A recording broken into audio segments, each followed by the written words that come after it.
علیکم، میرا نام محمد ابو بکر ہے اور آج میں ایک ٹاپک کے اوپر بات کرنے جا رہا ہوں جو کہ یہ سعد حسین رضوی جو کہ خادم حسین رضوی کے بیٹے ہیں جن کو گرفتار کر لیا گیا ہے، اور اس پورے معاملات کے اوپر بات کروں گا جو کہ آج پورے پاکستان میں جس کو بند کر دیا گیا ہے، اور سارے معاملات جو بھی ہو رہے ہیں اور پولیس کے اور یہ جو پی ٹی آئی کے کارکنان ہیں ان کے درمیان جو بھی معاملات ہو رہے ہیں، تو سب سے پہلے شروع کرتے ہیں کہ یہ معاملات کیوں ہوئے۔ تو آپ کو پتہ ہے کہ یہ فرانس کے آج سے کچھ ماہ پہلے فرانس میں نبی پاک صلی اللہ علیہ وسلم کی شان میں خاکے بنائے گئے تھے جس کے اوپر مسلمانوں نے احتجاج کیا تھا، اور خادم حسین رضوی نے حکومت کے ساتھ یہ معاہدہ کیا تھا کہ پاکستان میں سفیر ہے جو فرانس کے، اس کو نکالا جائے۔ تو اس ٹائم چونکہ گورنمنٹ وہ بھی بڑی پریشان تھی، دوسری سیاسی جماعتیں تھیں وہ بھی ان کے اوپر اٹیک کر رہی تھی، اور اس طرح ان کے اوپر بڑا بوجھ تھا۔ اس ٹائم جو بھی وزیر داخلہ تھے انہوں نے ان کے ساتھ Tehreek Labbaik P T L, اس کا نام کیا ہے، خادم حسین رضوی، ان کے ساتھ بات کی، اور اس کے بعد جو معاہدہ ہوا اس کے انہوں نے سائن کر دیے کہ ہم جو ہے سفیر ہیں فرانس کے ان کو نکالیں گے، ابھی آپ ہمیں ٹائم دے۔ تو حکومت اور پی ٹی آر کے درمیان کچھ معاہدے ہو گئے۔ تو اس ٹائم گورنمنٹ تھی وہ بھی سچی تھی کیونکہ اس ٹائم ان کے اوپر پریشر بڑا تھا، تو انہوں نے معاہدہ کر دیا اور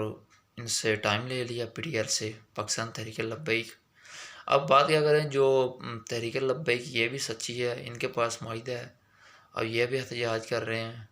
تو ہوتا کیا ہے کہ یہ پچھلے دنوں میں سعد رضوی، خادم حسین رضوی کے جو بیٹے ہیں ان کو اریسٹ کر لیا گیا ہے۔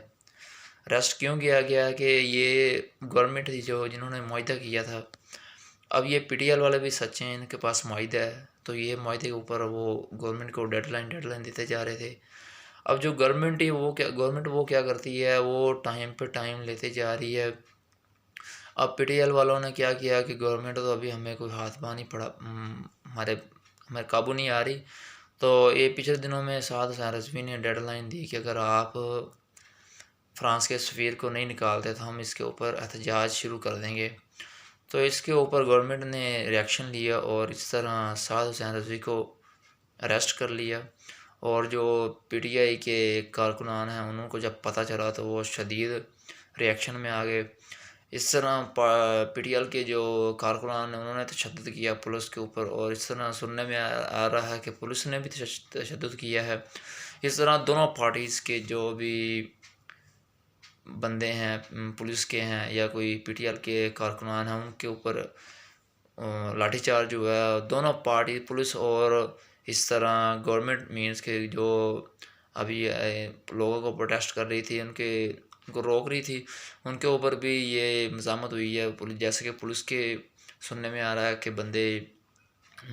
بھی شہید ہو گئے ہیں، اور اس طرح جو پی ٹی ایل کے کارکنان ہیں ان کی بھی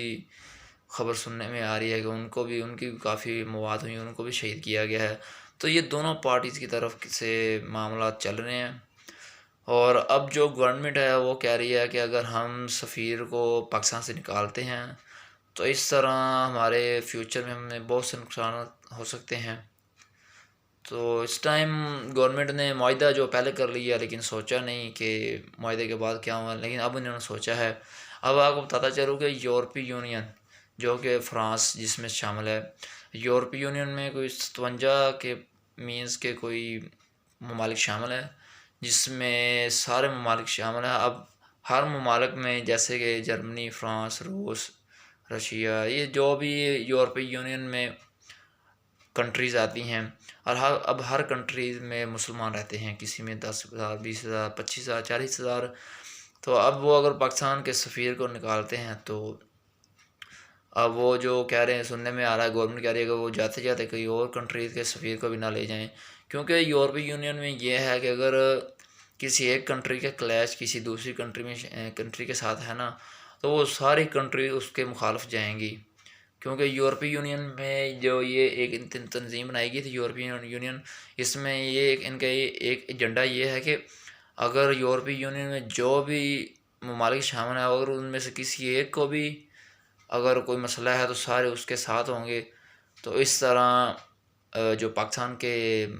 آفیسر اعلیٰ حکام ہیں وہ اس بات کو دیکھ رہے ہیں کہ اگر ہم سفیر کو نکالتے ہیں تو اس طرح ہمیں بہت سے معاملات کا سامنا کرنا پڑ سکتا ہے، اور اس طرح پاکستان کو کئی ملین ڈالر کا نقصان ہو سکتا ہے۔ اس لیے گورنمنٹ نے بھی ری ایکشن لیا ہے۔ اب چونکہ پی ٹی ایل والے وہ بھی سچے ہیں، جیسے کہ میں نے آپ کو بتایا ان کے پاس معاہدہ ہے۔ اب انہوں نے معاہدہ کیا، معاہدہ کرنے سے پہلے ان کو تھوڑا سا سوچنا چاہیے تھا، سارے معاملات اپنے آگے رکھنے چاہیے تھے، جو بھی ان کے معاملات اس ٹائم ان کے ساتھ کلیئر کرتے، جو بھی معاملات اس ٹائم کلیئر ہو سکتے تھے۔ لیکن ابھی جو کہ معاہدہ بھی ان کے پاس ہے تو وہ بھی سچے ہیں، اور گورنمنٹ ہے وہ بھی سچی ہے۔ ان کو کچھ معاملات اپنے وہ دیکھ رہے ہیں کہ آنے والے وقت میں کچھ معاملات میں نقصان ہو سکتا ہے، اور ادھر پی ٹی ایل والے ہیں جو وہ بھی سچے ہو گئے، ہمارے پاس معاہدہ، آپ نے ہمارے ساتھ معاہدہ کیا ہے۔ تو اب دونوں پارٹیز جو ہیں وہ بالکل ایک دوسرے کے مخالف ہوئی پڑی ہیں، اور نیوز کے اوپر بھی پاکستان کا جو بڑی فیمس نیوز ہے ان کے اوپر پاکستان کا جو پروٹیکٹ ہے، پاکستان کا فیس ہے، وہ بڑا بری طرح سے شو ہو رہا ہے کہ وہ آپ کو پتہ ہے کہ نیوز جو ہوتی ہیں، نیوز چینل، ان کو تو خبر چاہیے ہوتی ہے، وہ تو خبر کے لیے کچھ نہ کچھ ڈھونڈ رہے ہوتے ہیں، کوئی ملے اس کو بڑھا چڑھا مرچ مسالہ لگا کے پھینکیں۔ تو یہ پاکستان کا امیج جو کہ بڑی ساری دنیا میں بڑا خراب جا رہا ہے۔ اور اس طرح جو کہ پولیس کے ادارے ہیں وہ اب آپ کو کیا کہیں کہ کیا نہ کہیں، پولیس ایک طرف پولیس ان کو پروٹیکٹ کر رہی ہے، مینز کے احتجاجی جو نعرے ہیں، احتجاج ہو رہے ہیں اس کے خلاف، وہ ایک طرح کی سیفٹی بھی پرووائڈ کر رہی ہے، اور دوسری طرف وہ سننے میں آ رہا ہے کہ وہ احتجاج بھی کر رہی ہے۔ اب دونوں پارٹیز کے درمیان بڑے معاملات گڑبڑ ہو چکے ہیں۔ ہم نے ویڈیو دیکھی ان میں کہیں ویڈیو میں پولیس احتجاج کر رہی ہے، پی ٹی ایل کے کارکنان پر ان کو مار رہی ہے، اور کہیں دیکھا کہ پی ٹی ایل کے جو کارکنان ہیں انہوں نے پولیس والوں کو پکڑا، انہوں کو مارا، کسی کا سر پھٹا ہوا ہے، کسی کو کوئی ہاتھ جوڑ رہا ہے۔ تو یہ ویڈیو دونوں پارٹیز کی طرف سے ویڈیو مل رہی ہے، تو معاملات تو بڑے گڑبڑ ہو پڑے ہیں۔ تو اب اللہ پاک اس کا ہمیں ناصر ہے۔ اب احتجاج کرنے کے طریقے ہوتے ہیں، احتجاج بندہ کرے، آپ احتجاج کریں لیکن پرامن احتجاج کریں۔ اس طرح گورنمنٹ ہے جو انہوں نے بھی تھوڑی سی اس میں کوئی غلطی کی کہ بنا سوچے سمجھے معاہدہ کر دیا، اور ادھر جو پی ٹی ایل والے ہیں وہ بھی اب اس بات پہ اڑے ہوئے ہیں کہ آپ نے اس کو سفیر کو نکالو۔ تو اب گورنمنٹ کو تو وہ جو بندے جس نے معاہدہ طے کیا تو اس کو پکڑیں کہ آپ ہمیں اس کا حل نکالیں، تو یا پھر آپ اس کا کوئی اور حل نکالیں۔ اب یہ آپ کو پتہ ہوگا ہولو کاسٹ کیا ہے، ہولو کاسٹ کے بارے میں یورپ پورا کانپتا ہے۔ تو اب کوئی بندہ ہولو کاسٹ کی کوئی ویڈیو، کوئی نیوز نہیں اپلوڈ کر سکتا، کیونکہ وہ کنٹریز ہیں جو انہوں نے اپنے آپ کو ڈیولپ کیا ہے، سائنسی لحاظ میں بھی، میدان کے لحاظ میں، سائنسی میدان میں بھی، اور اپنے دفاعی اور جو ٹیکنالوجی کے لحاظ سے۔ تو اس طرح وہ جو بھی اس کے مخالف جو ویڈیو بناتا ہے، نیوز اپلوڈ کرتا ہے، تو اس کو وہ بند ہو جاتا ہے۔ انہوں نے اپنے آپ کو منوایا ہے، تو یا ہمارے پاس یہ ہے کہ ہم اپنے آپ کو اتنا اسٹرانگ کر لیں، اپنے آپ کو اتنا بلڈ کر لیں کہ ساری دنیا ہم سے خوف کھائے کہ اگر ہم نے کوئی ایسی بات کی اور مسلمانوں کے سوالات کا ہمیں سامنا کرنا پڑ سکتا ہے، ہمارے اوپر پابندیاں لگ سکتی ہیں، اور اس طرح کے کئی معاملات اور ہو سکتے ہیں جس سے ہمیں بڑی پریشانیاں سامنا کرنی پڑ سکتی ہیں۔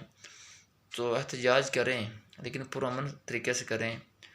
اب وہ ایمبولینس ہیں وہ توڑی جا رہی ہیں، رکشے جلائے جا رہے ہیں۔ اب ایک طرف، اب میں کیا کہوں، نبی پاک صلی اللہ علیہ وسلم کی شان میں گستاخی بھی ہمیں برداشت نہیں ہے، ہم اس بندے کو قتل کر دیں گے۔ اور نبی پاک صلی اللہ علیہ وسلم خود فرمایا کہ نبی پاک صلی اللہ علیہ وسلم نے فرمایا کہ جو میری شان میں گستاخی کرے اس کو قتل کر دو۔ تو یہ بھی کرنا چاہیے۔ اب سفیر کو کسی نہ کسی طریقے سے آپ اس ملک سے نکال دیں، اور دوسرے ملک کے ساتھ بھی آپ کے معاملات خراب نہ ہو، اور ادھر پی ٹی ایل کے جو تحریک ہے اس کا بھی حق ادا ہو جائے، وہ بھی اپنے معاہدے پہ آپ اس کو بھی کمپلیٹ کر دیں، اور آپ دوسرے ممالک کے ساتھ بھی اپنے تعلقات کو بہتر رکھیں۔ وہ اس طرح کی حکمت عملی اپنائیں کہ پاکستان کو اس کا برا امپیکٹ نہ پڑے۔ تو یہی کہنا چاہتا تھا۔ تو امید کرتا ہوں کہ آپ کو میری اس جو میں نے اپنی رائے دی ہیں تھوڑی سی آپ کو اچھی لگی ہوگی، اور اسی کے ساتھ اللہ حافظ، اللہ آپ کا حامی و ناصر۔